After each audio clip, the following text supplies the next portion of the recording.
حكايتنا النهاردة بدايتها كانت نور، لكنها هتاخدنا لأعمق نقطة ممكن حد يتخيلها في الضلمة.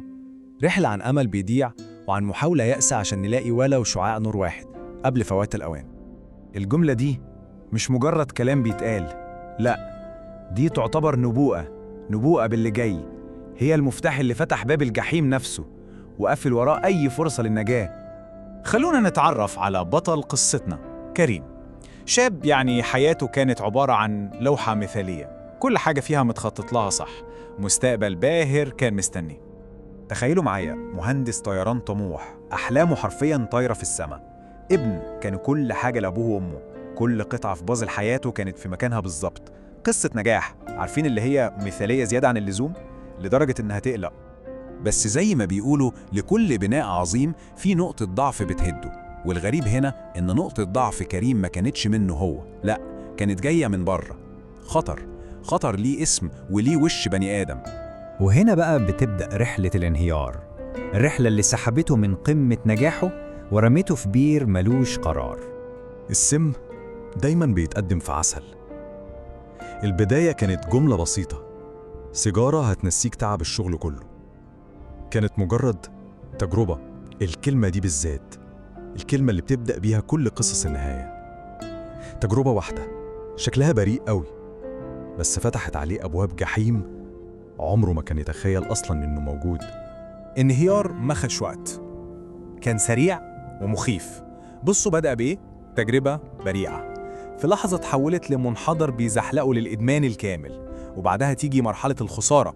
مرتبه ما بقاش مكفي، الشغل ابتدى يطير من إيده لحد ما خسر حلم حياته كله، وفي الآخر خالص وصل للقاعة، بقى عبء على أقرب الناس ليه. كل ده حصل في وقت قصير بشكل مرعب. ولما اتطرد من الشغل، الوحش اللي كان ساكن جواه دخل معاه البيت، لقى نفسه فجأة عالة على أهله، الناس اللي ربوه. الموضوع بدأ بكذب وبعدين استلاف، وفي الآخر للأسف اتحول لسرقة. بقى بيمد إيده على فلوس الناس اللي كانوا معتبرينه أملهم الوحيد في الدنيا. هنا بقى القصة بتدخل في منطقة أظلم بكتير، منطقة اللي بيدخلها ما بيرجعش. دي لحظة المواجهة الأخيرة اللي دمرت كل اللي باقي. تخيلوا المشهد، يوم اسود، كريم بيصحى على صريخ جسمه اللي محتاج الجرعة، بيبص في جيبه مفيش ولا مليم. جري على أبوه هو في حالة لا يمكن وصفها، بيصرخ بيزعق بيطلب فلوس بأي طريقة. الأب قلبه بيتقطع عليه، بس كان لازم يبقى حازم، رفض. وفي اللحظة دي التانية دي بالذات كل حاجة اتهدد. كريم فقد آخر خيط من عقله ومد إيده على أبوه. الأب ما تكلمش بعدها.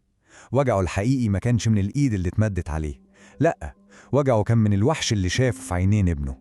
بصوت يدوب طالع نطق الكلمات اللي كانت زي رصاصة الرحمة، حكم عليه بالخروج من حياته. بعد ما باب البيت اتقفل في وشه، كريم اترمى في الشارع بالمعنى الحرفي، وصل للقاع خلاص. بس ساعات في عز الضلمة دي بتظهر نقطة نور صغيرة قوي.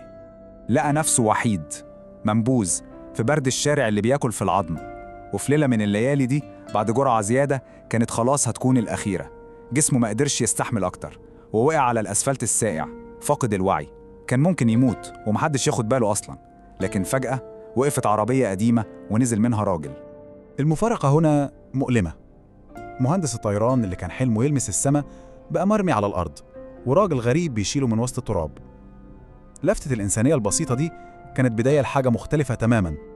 الراجل ده اسمه عم محمود، خده على بيته. أول حاجة قدمهوله كانت الأمان.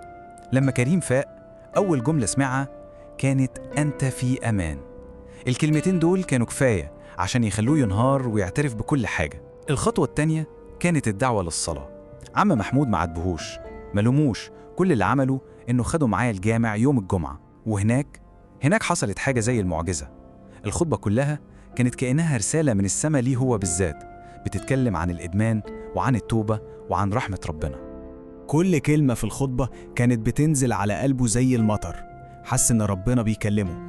ولأول مرة من سنين طويلة كريم مسك في إيد عم محمود كأنه بيتشعلق في آخر أمل ليه في الدنيا، وطلب المساعدة، طلب يتعالج. وهنا بدأت رحلة العلاج، رحلة ممكن تكون أصعب من الإدمان نفسه، رحلة مليانة وجع ومليانة أمل. 3 شهور من العذاب الحقيقي. أعراض الانسحاب كانت بتقطع في جسمه وفي روحه، كان لوحده تماما، معزول عن الدنيا كلها، بيحارب شياطينه الداخلية، ومحدش كان بيزوره غير شخص واحد، عم محمود، النقطة البيضاء الوحيدة اللي كانت باقية في ضلمته. كان بيجيله كل أسبوع يطبطب عليه ويفكره إن لسه في أمل. ورغم كل ده كان بيقاوم، كان بيحارب بكل ما فيه عشان يرجع حياته تاني، وكان بينتصر. والله كان بينتصر. كان خلاص فاضل تكة ويرجع كريم بتاع زمان. لحد ما جه صباح يوم هادي، بعد ما كسب أصعب معركة في حياته.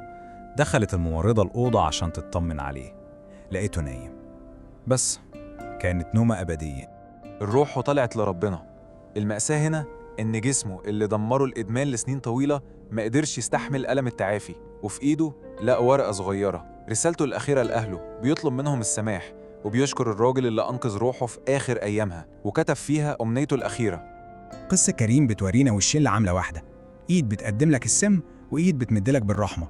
صاحب سوق واحد كان كافي إنه يهدم حياة كاملة، وشخص واحد بس، نقطة بيضة، كان كافي إنه ينقذ روح كانت ضايعة حتى لو في آخر لحظة. يمكن عم محمود ما قدرش ينقذ جسم كريم، لكنه أنقذ روحه وخلاها تطلع لربنا نظيفة.